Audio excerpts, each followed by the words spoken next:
Hi everyone, hope you all are doing well and good. Myself Shayan Banur back here with first PSU biology lesson diversity in the living world. In the last class we covered the living, non-living things, growth and reproduction.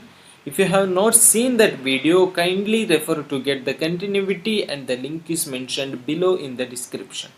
Let us get directly into the class. First, let's have a quick glance at the topics. Today we will be speaking about metabolism, cellular organization of the body, conscious and diversity in the living world. Let's go one by one in detail. Metabolism. In the last class, we saw two important characters of living organisms in detail. Today, let's move forward for third character, that is metabolism. All living organisms are made up of chemicals. So whatever the living organisms we see around us, each and every organism is made up of chemicals. But chemicals may vary in size, class, shape, function, etc. Even the chemicals may vary from organism to organisms.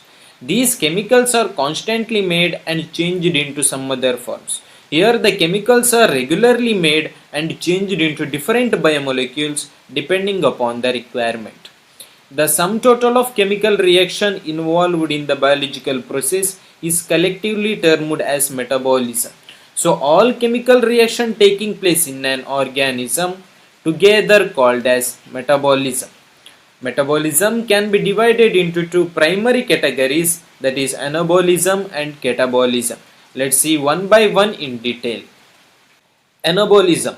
Synthesis of any compound or the formation of any compound is known as anabolism. Here simple substances form complex substances like A plus B equal to AB, where A and B are simple substances come together and form complex substance AB. For anabolic reaction, energy is required, that is energy consumed. Let us study this by taking the example of photosynthesis. In photosynthesis, carbon dioxide and water in chlorophyll with the help of solar energy form complex substance glucose. Here, carbon dioxide and water can be taken as a simple substances A and B and glucose as complex substance AB.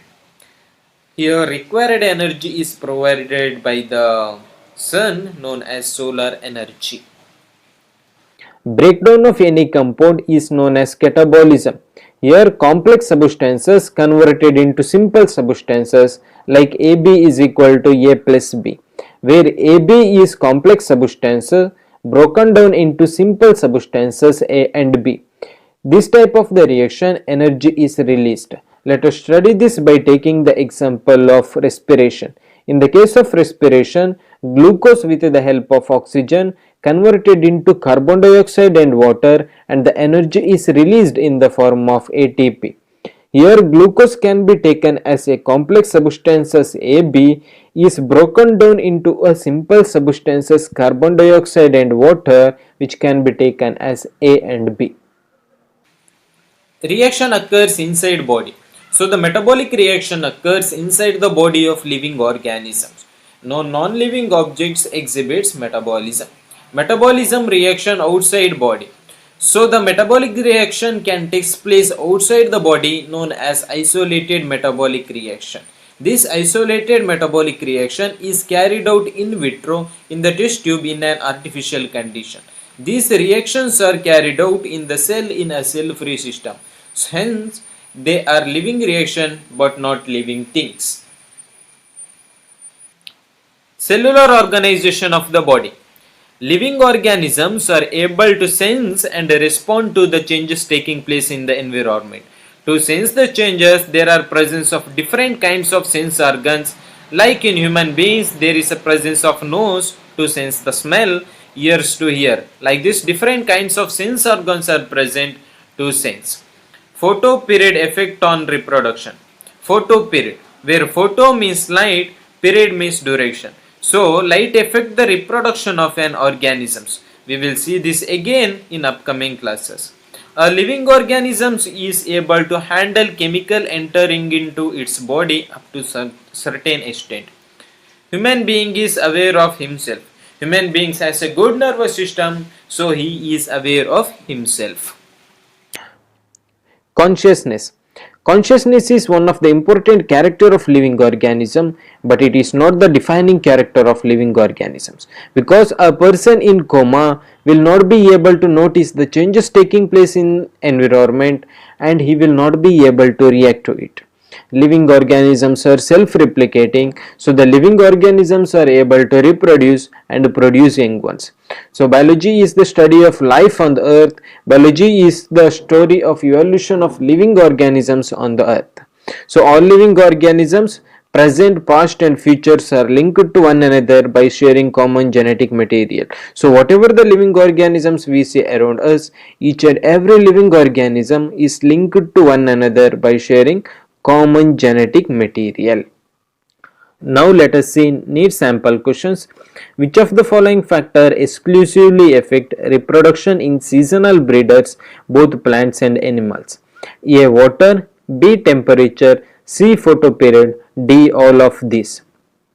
Photoperiod, where photo means light, period means time. So period of light plays very important role in the reproduction. So photoperiod exclusively affect reproduction in seasonal breeders, both plants and animals. So option C is the correct answer. Next one, the sum total of chemical reaction occurring in our body is known as. Option A, growth. Option B, regeneration. Option C, fragmentation. Option D, metabolism. Growth. Growth means increase in height or increase in the weight. Regeneration, it is a type of reproduction. Fragmentation, it is also type of reproduction. So metabolism, the sum total of chemical reaction occurring in our body is known as metabolism. So option D is the correct answer. Okay, that's all for today. Hope you all understood well and good. Please be free to contact us through email ID success2020sb@gmail.com for further clarification. Kindly update us with your valuable suggestions and feedback. Hope you all will like, subscribe and share. Let us stay connected. Thank you.